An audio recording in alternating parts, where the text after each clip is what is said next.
Fala galera, é um prazer conectar com você de novo no nosso Só um Pódio, seu momento de interação com amigos, com cultura, mas principalmente com Deus. Eu sou o Pastor Vini e hoje, de maneira especial, eu estou cercado de amigos todos queridos e especiais que estão passando um tempinho com a gente, mas eu vou começar com aquele que vocês já estão habituados, Pastor Jedson. Muito bem, fala família, muito legal estar com vocês aqui. Só um pódio, hoje não só sou eu que estou na mesa aqui, por isso esse podcast vai ser gigante, Vini. Exatamente. É um podcast com um clima diferente. Eu estou me sentindo mais amado do que nunca né, nesse podcast. Porque está conosco o Pastor Cândido. Ele é o líder de jovens adventistas na região de São Paulo e está passando uma semana conosco. Pastor Cândido, seja bem-vindo. Obrigado, Vini. Obrigado, Tim. Alegria estar com vocês aqui. Só um pódio, um bate-papo muito legal. FAP, igreja. Muito bom estar aqui com vocês. É isso aí. Roda a vinheta.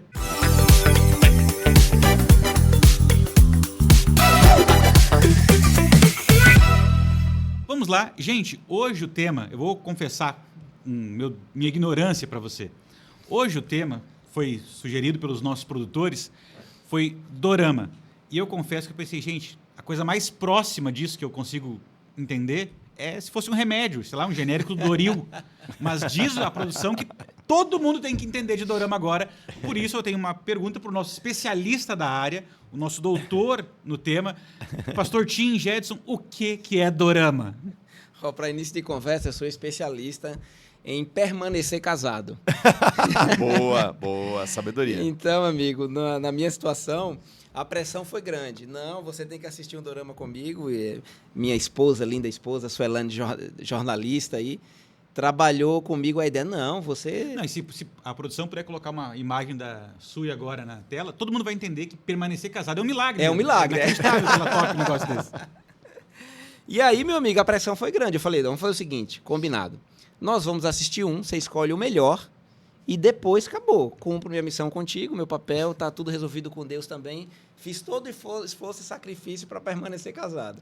E daí ela escolheu um tal de dorama que, segundo ele, se você quer começar a assistir dorama, tem que começar por esse, que é justamente o tal do Pousando no Amor, e que daqui a pouco a galerinha vai entender que tem tudo a ver com o bate-papo dessa mesa aqui. E fala para mim, Cândido, qual é a sua experiência com dorama? Vai começar agora. Vai ser fantástico, um momento incrível. Não, mas assim, Vini, pelo menos eu já estava familiarizado com esse contexto aí, né? Tem muitas pessoas com quem eu convivo que curtem, assistem Sim. e tal. E eu, particularmente, acho muito interessante a cultura ali da Coreia. Tem muitas bandas que fazem sucesso. Até um case para a nova geração, a influência dessa cultura asiática. É engraçado, né? Que a coisa de...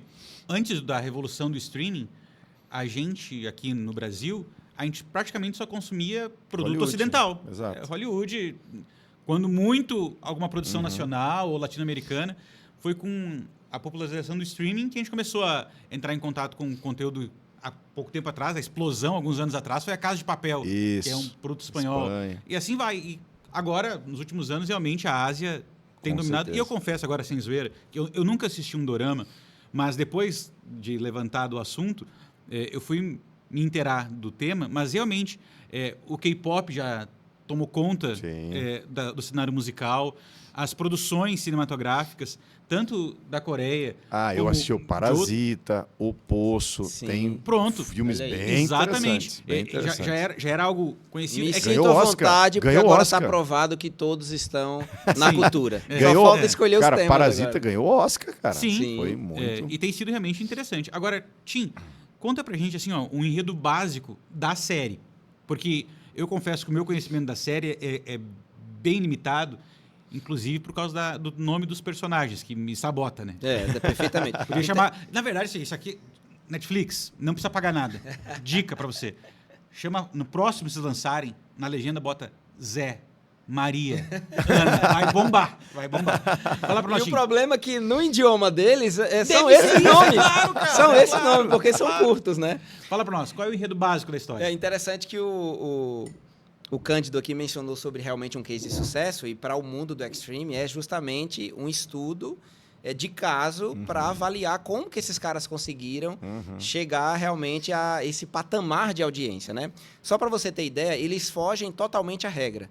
Imagina que um Suits da vida ou qualquer uma outra série, cada episódio, no máximo, dentro do cronograma que eles estudam, da psicologia de quem está assistindo, você não consegue acompanhar um episódio mais de 35 minutos a 40. Cada episódio do Pousando no Amor é 1h40. Uau, um filme? É um filme. Cada episódio é um Na real, longa-metragem. Sabe o que é esse? Agora, eu precisava dessa informação antes. Agora faz todo sentido pra mim. O que é essa série? Gente, é uma trilogia do Star Wars, mas com 30 episódios. Toda a série... Ok, agora faz sentido. 4 temporadas, cada temporada com 12 episódios de 1h45. Interessante que você estava mencionando o estudo de caso. Minha esposa, Suelane Carneiro, ela é jornalista, e aí ela analisou e disse, não tem como, tem alguma coisa errada aqui, porque eles fogem totalmente ao padrão. Eu vou sentar, analisar e estudar.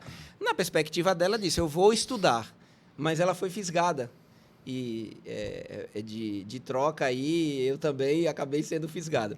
Interessante que a série é o seguinte, é uma história que envolve política, envolve contextualização cultural, envolve preconceito estético e é um jogo, assim, de vários temas da sociedade que eles acabam trabalhando. O que é a história do Pousando no Amor? Uma sul-coreana, extremamente rica, ela herdou uma herança da família, mas ela soube administrar bem essa herança e ela conseguiu construir um império da moda, do cosmético. E essa sul-coreana resolve lançar um produto. E esse produto iria estourar de venda, de divulgação. Ela disse, não, eu quero voar de paraglide e voando de paraglide nós vamos produzir um filme, um curta-metragem para lançar os meus produtos. Tá? Nessa perspectiva, ela monta toda a estratégia, estava tudo arquitetado, só que o seu empresário disse, não, nós vamos colocar alguém para lhe substituir, um dublê, para nesse momento do vídeo não ser você. Só que ela diz, não, o negócio tem que ser real. Eu sou a empresária, então eu vou voar de paraglide. No meio desse voo, um tornado alcança ela e leva ela para depois da fronteira da Coreia do Norte. Oh, boy. Amigo, aí já começa... Um clima suave. Assim. Clima suave. Interessante que falando nessa ideia do clima suave, o que é o dorama? É uma espécie de... Eles chamam de K-drama. É tipo você exagerar o drama. Então, imagina um filme de drama.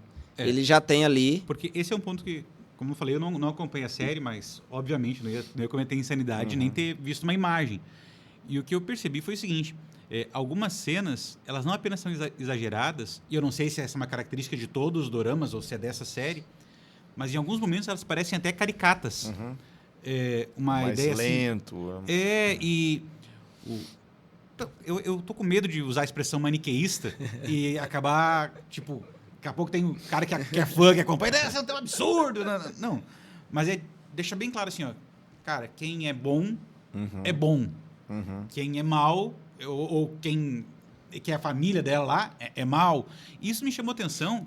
É uma coisa que, nos últimos anos, nas nossas produções de mídia ocidentalizadas, isso está se perdendo. É um anti-herói. A gente tem personagens que são meio híbridos. O cara é o mocinho, mas ele tem... intenções negativas. O cara é o bandido, mas ele tem um coração benevolente. No dorama, não. Nesse, pelo menos, não. Ficou bem claro, assim, quem é quem. E interessante, falando nesse viés de imaginar e deixar bem claro qual é a personalidade, a ética e a moral de cada personagem, isso eles fazem questão de enfatizar. Interessante que o pai dela... todos os filhos fazem parte da presidência ali e da administração do grupo poderoso, riquíssimo da sul-coreana, que é Yoon Se-ri. Vamos já começar aqui com os nomes, né? Que deve ser Maria lá. Com certeza. E aí o Yoon Se-ri, o pai olha nela e diz assim, cara, o caráter dessa menina ainda não está trabalhado, mas eu vou entregar nas mãos dela todo o meu poderio. E ele, antes dessa situação de ela se perder e depois desse voo de paraglide, ela ir parar após a fronteira do norte da Coreia, ele entrega toda a presidência do grupo na mão dela. E aí que está o jogo.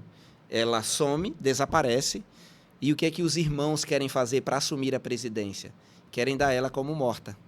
Só que o pai disse, não, vamos insistir, busca, investe e tal. E os irmãos, não, vocês não podem achar ela com vida. E se achar, façam alguma coisa. E aí começa todo o drama se desenrolar. Só que tem uma questão. Quase que mesma parada meio Televisa, anos 90, né? Uma novela mexicana, assim, porque... Não, e falando em novela mexicana, eu acho que o dorama ele vem resgatar uma coisa interessante, que os produtores do Chaves, Chapolin, X-Pirito, aí já entra na nossa época aqui dos cabelos brancos e barba branca, né? Eles revolucionaram o mundo do humor, que é justamente fazer e produzir humor sem entrar na baixaria dos termos, do humor com segunda intenção. O Chaves revolucionou isso. E o dorama vem revolucionar isso. Cara, são 4 temporadas. Cada episódio, 1h45. E cada temporada, 12 episódios. Em todo esse período, eles dão 3 beijos. E é beijo de dorama, tá? Não é beijo de novela brasileira, tá? É isso que é interessante. E aí eles vêm resgatar essa ideia de que... Eles quem? Porque você falou que ela pegou o paraglider... Ah, sim, vamos lá. Vamos trabalhar com os nomes Maria, João, não sei o quê. Caiu na Coreia do Norte. Quando ela cai na Coreia do Norte, tem aquela tensão toda dos queridos e amados familiares que querem... o pai quer que ela retorne para assumir a presidência e os irmãos querem que ela desapareça, né? Bem amados os irmãos dessa jovem, né? Ela se encontra com perdida e pendurada e amarrada numa árvore após a fronteira do norte da Coreia e um soldado norte-coreano encontra ela. Lógico que no desenrolar da história, esse soldado nada mais é do que filho, que é o John Hyuk, né? Que ele é amado por todos, porque o cara ele tem, e deixa muito bem claro a série, o caráter dele. O cara, ele cuida da Yoon Se-ri, ele protege ela. Só que é o seguinte, imagina você proteger, cuidar e esconder uma sul-coreana. É praticamente dizer, eu vou cuidar de você, mas tenha certeza, se eu for descoberto, eu vou morrer. Serei sacrificado. E com requinte de crueldade, como todos devem imaginar, a questão ali do norte da Coreia. E aí é interessante que é o seguinte, em dado momento, o Kim Jong-hyuk, ele inicialmente só quer protegê-la e depois devolver para a Coreia do Sul.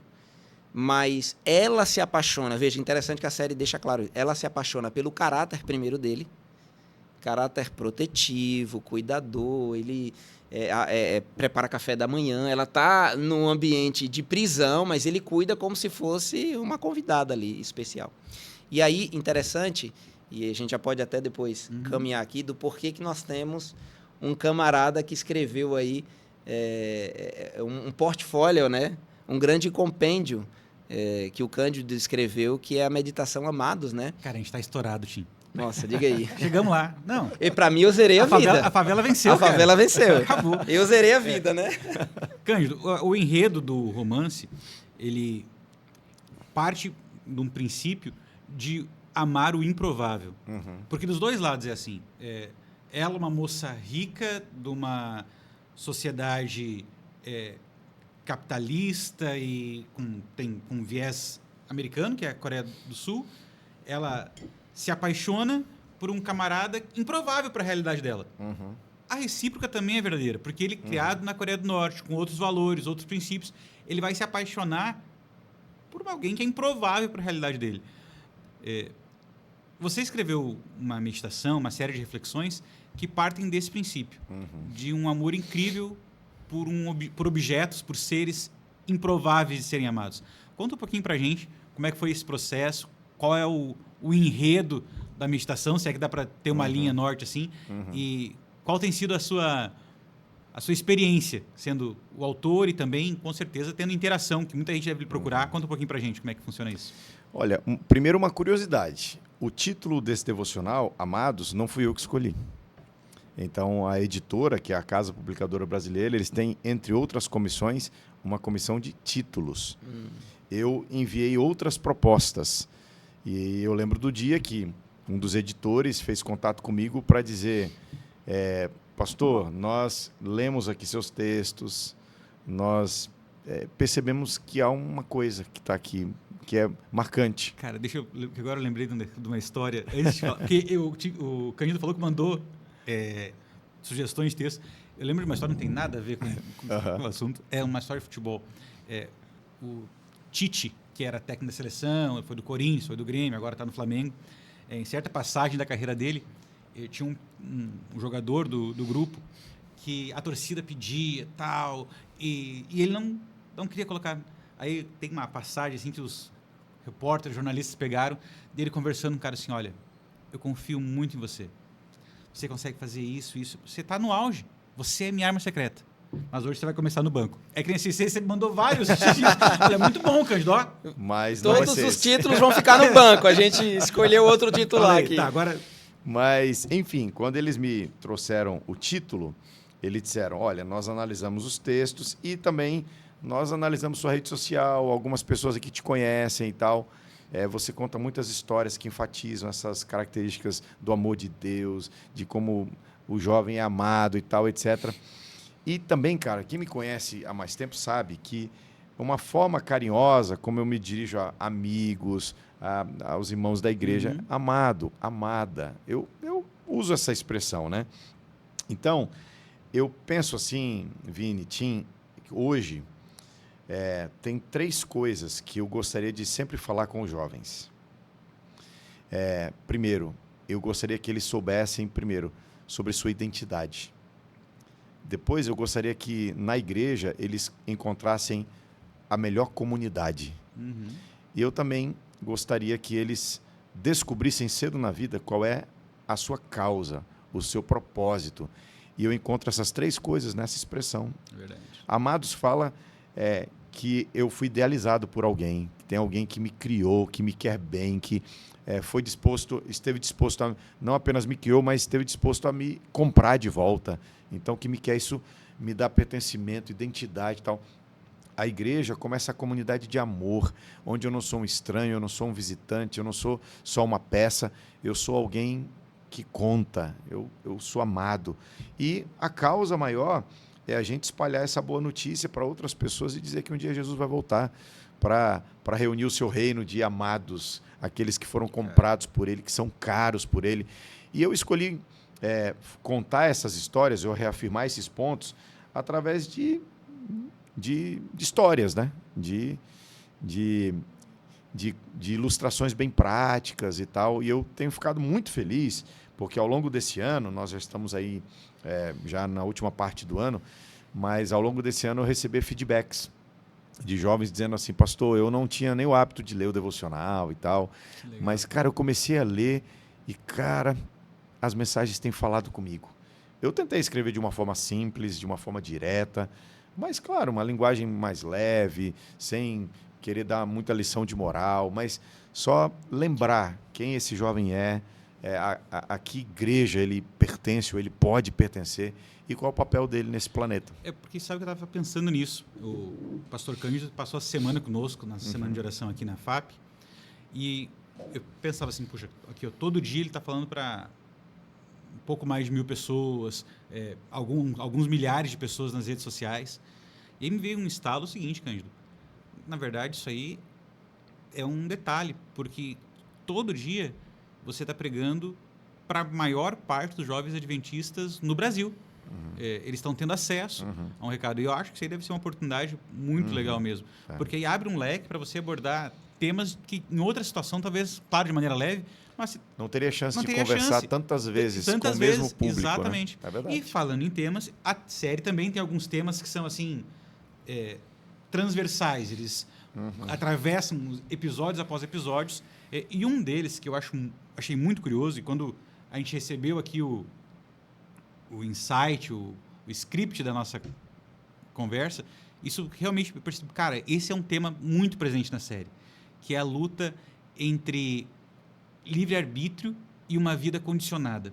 Por que eu digo uma vida condicionada? Porque à medida que o casal principal ali vai se conhecendo e inevitavelmente se interessando, se apaixonando um pelo outro, surge um negócio, porque eu fico imaginando assim, ó, a vida dela nasceu, ela, não sei se vocês lembram quando o pastor Tim falou, ela era muito rica, mas ela herdou um império. Teoricamente, ela já estava com a vida desenhadinha. Não escolheu, não construiu isso. Exatamente. O outro rapaz também, ele é filho de militares, então Possivelmente ele pensava, não, eu vou me casar com uma moça norte-coreana, ela dizia, eu vou casar com um sul-coreano, com alguém da high society. Só que vem situações onde isso é questionado, que é justamente a questão do livre-arbítrio. Às vezes, nós também somos tentados a pensar que a nossa vida vai estar desenhadinha, encaixotada. Mas não, existe a possibilidade de escolha. Claro que com toda escolha, como já diria o teólogo Ben Parker, toda oportunidade, uma responsabilidade. Mas essa noção de que a gente pode tomar decisões e essas decisões vão influenciar o nosso futuro está presente na série. Tim, você consegue conversar um pouquinho com a gente sobre como essa responsabilidade se apresenta no dia a dia da nossa juventude, da nossa molecada? Então, algo que o Cândido trouxe aqui, que a grande questão é a gente tem muito preconceito com essa fase da vida deles, que nada mais é um momento onde eles ainda estão encaixando algumas peças fundamentais da vida. Então, tipo assim, para um bebê, ele entende e sabe literalmente que é o colo da mãe, o peito da mãe, da onde sai leite e aquela sequência de vida. Só que chega um momento quando ele descobre que o pai existe. Ele disse, não, como que alguém abraça ela também? Né? O Cândido, você mencionou que está aqui com a gente nesse período agora trazendo os devocionais que estavam escritos e agora ele trazendo para o púlpito, né? Inclusive você que está nos assistindo, aqui nesse mesmo canal tem uma playlist de todos os temas que o Cândido trabalhou conosco durante a semana que ele teve aqui. Então você pode... Tudo que a gente vai discutir... pode maratonar. Inclusive, tem tudo a ver, cara. Pousando no Amor, Amados, né? O vermelhinho lá do sangue, da exploração da vida, do sacrifício da capa. Eu até vou dizer, viu? Abrindo um grande parêntese para depois voltar para o tema aqui. Cara, lendo as meditações, primeiro eu falei, cara, o Cândido é muito bom de storytelling. E eu falei, cara, se alguém for inteligente, pega isso aqui, dá para fazer um outro dorama. Né? Com a nossa linguagem. Porque é interessante, cada história realmente nos conecta e a história e a estrutura do storytelling misturado com o texto bíblico, primeiro nos aprisiona para a gente prestar atenção e depois fecha com uma reflexão bíblica. Inclusive, você que está nos assistindo nunca ouviu falar desse devocional, pesquisa aí também o que você acha. Tem PDF disso, né? Sim. Tem no site da CPB, que é a Casa Publicadora Brasileira. Voltando, fechando aqui esse parênteses. Então, o que acontece? Chega um momento da vida que já entrou a questão da luta da personalidade, de lidar com aquele que descobriu o pai, o bebê descobriu o pai. Aí ele começa a ruptura. E aí agora, depois ele vai crescendo, depois vem as responsabilidades. Depois imagina um moleque que, tipo, passou a vida toda com uma turma e está se formando agora no 3º ano, no ensino médio. E aí, de repente, começam as grandes rupturas da vida. Se separa da família, perde o contexto da mesa dos pais, não fazem mais as refeições porque a vida já vai levar para uma outra proposta. E, na realidade, o que é o jovem, o que é o adolescente?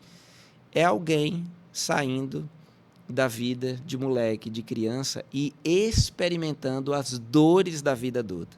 E quais são as dores da vida adulta? Boleto, solidão, e você vai descobrir, talvez, num ambiente de trabalho, que ele ainda vai começar, ou como um menor aprendiz, ou enfrentando as dores do ambiente universitário, é descobrir que talvez os amigos não são amigos verdadeiros. Competição. Começa justamente o processo de competição. E falando em competição, trazendo aqui para o contexto da série, os irmãos querem que ela morra. Porque a competição é que eles desejam assumir a direção e o poderio da riqueza da família. Só que do nada ela encontra um camarada que, se ele decidir salvar a vida dela, ele perde a dele. Uau. E aí daqui a pouco eu já vou jogar para ti aí, Cândido, para você trabalhar essa questão do sacrifício. Vini também, que é poeta, teólogo, doutor, né? Doutorando aqui agora. E o Cândido, não sei se você sabe, ele é um dos grandes escritores e filósofos e músicos que a igreja tem, né? Depois você pesquisa aí várias letras de música que hoje muitos cantores, né, do meio gospel e do meio adventista religioso cantam as letras. Então, a gente consegue ver também, Cândido, isso na meditação. Agora, interessante, ela percebe que, tipo, todos que têm tudo não querem largar a mão disso para salvar a vida dela. e o outro que é filho de um dos mais importantes norte-coreano. Ele é filho do diretor do Bureau de Política do norte da Coreia. Só que ele é um cara humilde, de caráter assim, incrível. Ele perdeu seu irmão em uma dessas guerras de trava militar ali, e ele decidiu ser um dos melhores soldados para vingar o irmão, no sentido não de matar alguém para vingar, forra, não, mas de dizer assim, honra, não, né? de honra, eu vou honrar, porque ele era um pianista. Daqui a pouco a gente Olha, vai... Então ele tem uma sensibilidade. E tudo a ver contigo, cara. Tu tem que assistir Não, esse negócio. Vini que é pianista. Mas você escreve e o Vini toca, né? Pronto. Sabe que esse negócio de sacrifício é um tema que, quando eu vi, me chamou muita atenção, justamente pensando nisso. Os dois, em algum momento, tiveram que pensar, para tocar esse relacionamento, Abre mão. vai ter que abrir mão. E eu lembrei, tem um autor que, talvez não seja um autor, talvez seja o autor sobre pós-modernidade, é um francês chamado René Girard. Ele escreveu muitos livros, mas num específico que chama A Violência do Sagrado, ele tem uma definição de sacrifício que eu acho muito curiosa, que é o seguinte: sacrifício, até anotei aqui, é o instrumento de prevenção contra a violência. Agora perceba, geralmente a nossa primeira ideia de sacrifício já é algo violento. A gente pensa em alguém, o sacrifício mor, o sacrifício de Jesus, ele morreu numa cruz. Gente, é violentíssimo. Só que René Girard traz um conceito e ele tem muita razão, que é o seguinte: o sacrifício é para prevenir o que é realmente violento. Porque existem coisas piores do que o sacrifício. Existem consequências muito mais negativas. No caso da série, tem algumas ali que são bem claras. A primeira é separar dois amantes. Aí o camarada assim, não, eu estou disposto a sacrificar minha família, meu nome, minha posição, e no caso dele até a vida, porque pior do que isso é ela morrer. E quando a gente pensa em amados, a gente percebe que Deus tem um sentimento parecido. A cruz é terrível. A Bíblia fala assim, olha, ele suportou até a morte. E não é qualquer morte. Morte de cruz. Mas isso só acontece porque existe uma violência pior do que a cruz para Deus, que é ficar longe da gente. Separação. E eu acho que esse é o enredo que eu consigo enxergar em várias meditações do Amados e nas suas reflexões. Para Deus, nada é pior do que ficar longe da gente, Cândido. Ou seja, Deus achou que valia a pena se sacrificar por nós. A pergunta que eu faço é: será que nós estamos nos sacrificando por Ele? O que você acha? Tem 2 textos na Bíblia que são muito interessantes, né? A gente poderia dizer que são os evangelhos. Um está em João, Evangelho de João, capítulo 3, verso 16, e o outro está numa das cartas de João, curiosamente posicionado no 3,16. Este primeiro, no Evangelho, diz: Deus amou o mundo de tal maneira, deu seu Filho, morrer, todo que crê tem a vida eterna. Não pereça, mas tem a vida eterna. E lá nas cartas, João fala: e por isso nós devemos dar a vida pelos nossos irmãos. É porque, assim, amor é uma força que inspira amor. O sacrifício, muitas vezes, é a expressão visível do amor. O amor não pode ser só uma declaração, não pode ser só uma convicção, não pode ser só uma poesia e tal. Eu gosto do que Madre Teresa de Calcutá falou, né? Ame, mas ame até doer. Quando a gente ama de verdade, a gente está disposto a ir até as consequências de abrir mão, de ceder, de assumir riscos, perdas, dores por aquele objeto do nosso amor, né? Então eu acho, Vinícius e Tim, cada vez que a gente se aproxima de Deus, ou quanto mais a gente se aproxima de Deus e conhece o que Ele fez por nós, a gente passa a estar mais disposto a fazer isso por aqueles que estão ao nosso redor. Até hoje, a gente estava na capela falando, né? O fio que nos conecta a Deus, ele inevitavelmente passa pelo outro. Perfeito. A gente pode passar a vida toda dizendo assim: eu amo a Deus, amo a Deus, amo a Deus. Só tem um jeito de dar prova disso. É amando alguém de carne e osso ao meu redor e tal. Eu sirvo a Deus.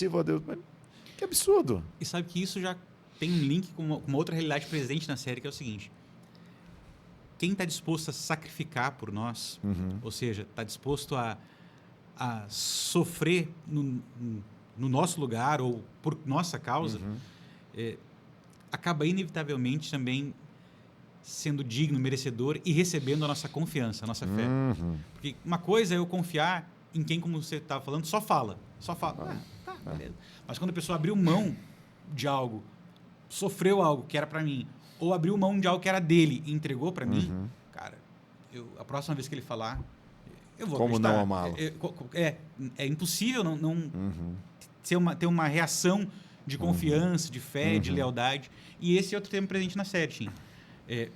Eles passam com o tempo a acreditar, a confiar um no outro, porque, volto a dizer, a série, um dos temas principais é esse choque político-social.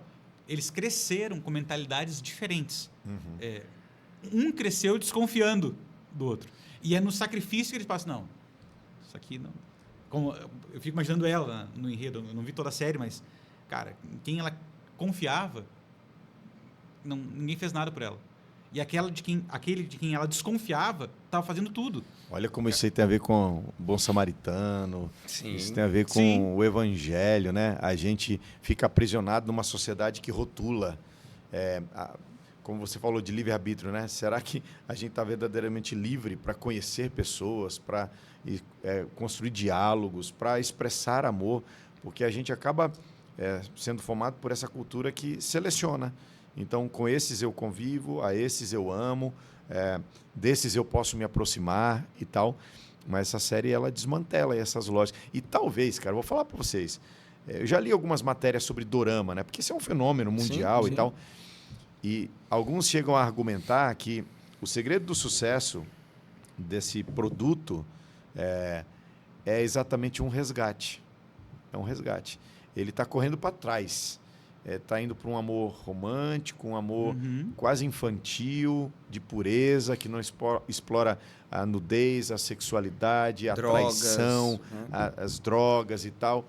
E, às vezes, talvez a gente possa interpretar esse interesse da sociedade, seja oriental ou ocidental, nesse tipo de narrativa, como, cara, será que não foi assim que a gente foi planejado para ser? Cara, sabe, tem um dos meus textos favoritos na Bíblia, está no livro de Eclesiastes. A Bíblia fala que Deus colocou a eternidade no coração do homem. O termo é Olam. E é curioso que é o seguinte, na cabeça do hebreu, nada tem o tamanho de Olam. Não tem como. Olam é aquilo que não tem como contar, não tem medir. É o que extrapola. E talvez esse seja o detalhe. Como Deus plantou esse Olam, essa eternidade no nosso coração, aquilo que, cara, nada vai dar conta.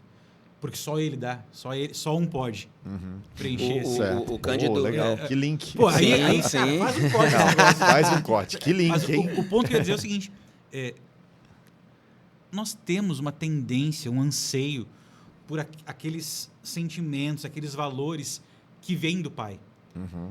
Essa deturpação, ela pode ser divertida, engraçada, ela pode mexer com a gente, mas não preenche. E realmente aí faz sentido. Quando você vê, quase que parece uma loucura, a gente está voltando no tempo, tipo, coisas que já tinham ficado para trás. Não, resgata lá, porque tem algo que as produções mexe regulares com o ser humano. Algo interessante que o Cândido ressaltou aqui, e eu vou entrar numa parte bem cirúrgica e crucial, tanto da série, e já vamos pressionar ele aqui para tanto as perguntas aqui de conclusão, mas também a gente trazer ali para a vida prática e poder ajudar você que está aí nos acompanhando. O Ki Jong-hyuk, que é o soldado norte-coreano, que decide se tornar soldado depois da morte do seu irmão, antes ele era um pianista famoso. Em um dado momento da vida da Yoon Se-ri, com toda a riqueza, com tudo que a vida lhe entregou e com o resultado do trabalho dela, ela estava em depressão. Tem gente que está em depressão porque tem dívidas. Ela estava em depressão e foi curtir a depressão dela nos Alpes suíços. E ela decidiu se jogar em um daqueles lagos gelados da Suíça. Um conceito, a gente tem a ânsia de ter e o tédio de possuir. E o tédio de possuir. E aí, nesse tédio de possuir, ela aluga um navio, quase um transatlântico, era um iate, mas pelo tamanho, quase um transatlântico só para ela. E ela decide ir com esse com esse barquinho de quase 7 milhões de dólares lá. Tem até uma história interessante da compra. Porque ela quer se jogar, porque a vida dela acabou. Só que quando ela está passando por entre ali uma cidadezinha dos Alpes ali suíços, tem um pianista tocando uma música incrível. E aí, de repente, aquela música que ela escutou fez ela rememorar o pai, a vida tem mais importância. Ela decide, não, eu vou assumir a empresa do meu pai, eu vou retornar e eu vou desistir da vida. E depois, quase no final da série, ela descobre que quem tocou aquela música é o mesmo pianista que hoje é soldado e que também está de novo tentando salvar a vida dela. Interessante. Ele já tinha salvado que, uma vez. Segundo ela, em algum momento, ela deixa claro de que você está salvando minha vida 2 vezes. Na realidade, até fazer um contexto aqui, parece que ele cria a vida dela com muito amor, escrevendo uma música linda. E a música foi ele que escreveu. E depois ele tenta resgatar ela. E como que ele tenta resgatar? Em vários momentos, tem lá uma cena bem assim de intenso drama e violência, que ela iria receber um tiro, e vem um projétil em direção a ela, e ele se joga na frente. Então, em todo momento, ele tenta tirar ela da Coreia do Norte, levar para a Coreia do Sul, para tentar deixar ela lá. E veja, o interesse dela não era dele, inicialmente não era no relacionamento, de ter ela para ele. Mas ele amava tanto que, contanto que você esteja salva e bem lá do outro lado, a minha vida faz sentido agora. Posso falar só uma frase? Que eu falo para os jovens, às vezes eu falo em término de namoro, né? Eu falo assim, porque amar também é deixar partir. Forte essa aqui, hein? Amar não é aprisionar o outro na história que eu criei. Não é usar o outro como a resposta para a minha carência. Amar é desejar a felicidade do outro, mesmo que seja partindo. Ô Cândido, quem é esse Deus que está de forma poética descrita no seu devocional, de que em dado momento ele nos criou e nos deu vida? Depois ele retorna para de novo nos devolver essa vida, só que aí envolve um sacrifício, envolve um Deus que se lança na frente de um projeto que está vindo em nossa destruição. Sabe, Tim, eu falei isso aqui no começo da nossa semana de oração, talvez uma ilustração que me motivou a escrever boa parte dessas coisas, ou que eu sempre tive em perspectiva quando escrevi esses textos. Para mim são, cada um deles, uma carta de amor. É como você disse, uma conversa, né, que eu posso ter com a mesma audiência todo dia. Mas é uma ilustração, que alguns dizem uma lenda judaica, que diz que todos os seres humanos tinham que sempre andar com um casaco com 2 bolsos, para todos os dias receberem recados de Deus. Em um dos bolsos, o recado seria: você não passa de um grão de areia entre os milhões de milhares do universo. Mas no outro bolso, o recado seria: eu criei o universo por sua causa. Essa é a verdade que nos cerca todos os dias. Quem sou eu? Eu não sou nada. Eu não sou nada. Dentre os 8 bilhões de habitantes desse planeta, quem sou eu? Nada. Nada. Mas quem sou eu? Tudo. Porque a escritora Ellen White, ela diz que o Salvador viria ao mundo se fosse para o resgate apenas da minha vida. E eu gosto de falar para os jovens assim, ó, Deus ama você como se você fosse o único que precisasse ser amado. Deus o ama como se só você precisasse do amor dele. Então isso é a maravilha do Evangelho. O Evangelho me lança ao pó, denunciando o meu pecado, a minha impotência, a minha incapacidade, a minha culpa, mas o mesmo Evangelho me ergue e me posiciona como filho do Deus eterno, objeto do amor dele, em quem ele pensava quando enfrentava esse projétil em forma de cruz. Então, é por isso que eu acordo todo dia e digo: Senhor, eu sou mau, mas o Senhor é muito melhor do que eu posso imaginar. Incrível. Vini, a gente já está quase indo aqui para as falas de conclusão, e jogo aqui para vocês dois um pianista e um poeta, pastor, líder de jovens, né, um escritor por excelência. E interessante que em um dado momento da série, no final, ela decide retornar. Você está quase me convencendo a assistir. E eu quero deixar bem claro que eu sou tão pianista quanto o Didi é jogador de futebol nos Trapalhões. Tá explicado. Interessante que eles decidem, depois que tudo está resolvido, o pai, que é diretor do Biro de Política da Coreia do Norte, e o pai, que é da Yoon Se-ri, que é empresário potente, eles decidem, cara, que amor lindo. Simplesmente eles têm o direito de viver esse amor. E aí, eles escolhem construir uma família, mas interessante que ela diz assim, e toma a decisão de ir morar nos Alpes suíços com ele, para viver esse amor. Porque, segundo ela, foi lá onde tudo começou. Olha que legal. Que lugar é esse que nós retornaremos? Eita, tá bom. Nós retornaremos para, de novo, um lugar, e aí, para experimentar o verdadeiro amor, um ambiente protegido, um ambiente de cuidado, onde nunca mais haverá sofrimento nem dor, e nunca mais esqueceremos que somos amados. Cara, a Bíblia podia ser dividida em 3 partes. Os 2 primeiros capítulos falam de um planeta perfeito, criado, sem pecado, para ser o palco da história da humanidade. E se você dá um salto, os 2 últimos capítulos da Bíblia descrevem esse planeta sendo recriado, de novo, um mundo perfeito. Há um hiato entre essas duas narrativas aí, que é a história do pecado. É uma narrativa complexa, cheia de histórias, ilustrações e tal, mas é um desenho de como Deus agiu para solucionar o problema do pecado. Aí tem tabernáculo, aí tem profetas, aí tem cruz, aí tem apóstolos, aí tem pregação do evangelho, mas toda a história das consequências do pecado e a ação de Deus para solucionar esse problema. Na verdade, quando a Bíblia descreve como será a vida da humanidade depois da volta de Jesus, é como aquele filme, né? É a gente indo de volta para o futuro, né? O futuro nada mais é do que um retorno ao plano original de Deus. Uhum. Quando a Bíblia descreve o ser humano, a terra, a vida, o que a Bíblia está descrevendo é o que Deus sonhou desde o princípio. Então, nós vamos voltar para o lugar de onde a gente nunca devia ter saído, o plano original de Deus. E o que eu acho mais extraordinário, esse amor, onde eu acho mais extraordinário é que o planeta Terra vai virar a capital do universo.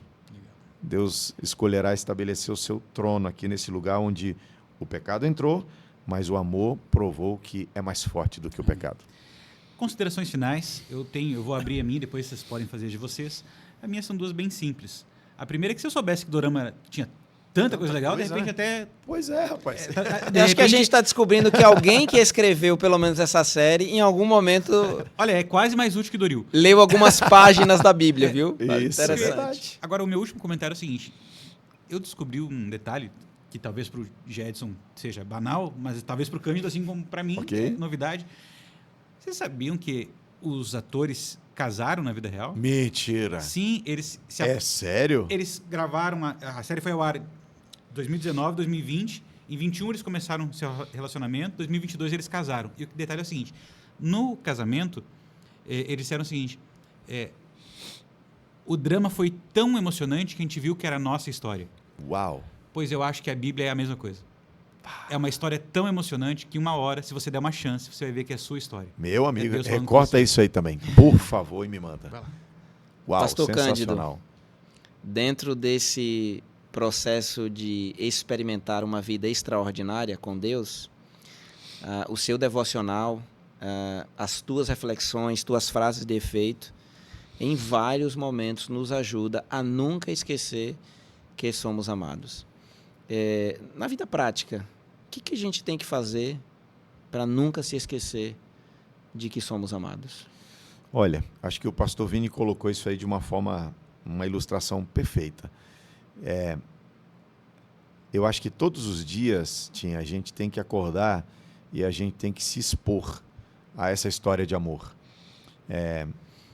Eu acho que o segredo na vida cristã é acordar todos os dias, lembrar que eu fui salvo pela graça e eu buscar a carta de amor que Deus escreveu para mim. Eu acho que o segredo está na Bíblia. Na Bíblia está o desenho da minha identidade, a melhor maneira de viver essa vida, e está escrito o destino, para onde eu vou.